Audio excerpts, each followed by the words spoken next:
ইনকিলাব মঞ্চের আহ্বায়ক ওসমান হাদির উপর হামলার পর রাজনৈতিক হিসাব নিকাশ পাল্টে যেতে শুরু করেছে।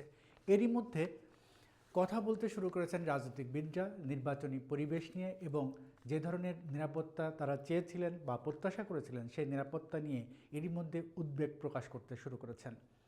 আমরা যেটা দেখছি যে ক্রমেই তফসিল ঘোষণার পর থেকে এক ধরনের রাজনৈতিক উত্তাপ ছড়িয়ে পড়ছে সারা দেশেই।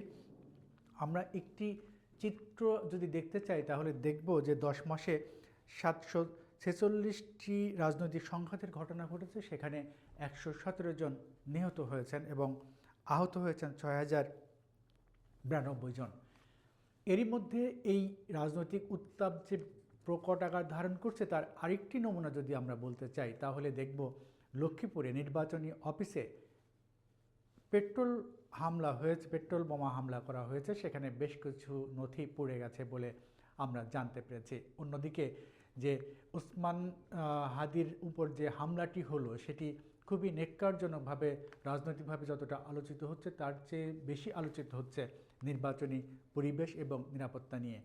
এক ধরনের শঙ্কার মধ্যে পড়ছেন রাজনৈতিকবিদরা কিভাবে তারা নির্বাচনী মাঠে প্রার্থীদের মোকাবেলা করবেন এবং তারা গণসংযোগ করবেন, প্রার্থীদের দ্বারে দ্বারে গিয়ে ভোট প্রার্থনা করবেন।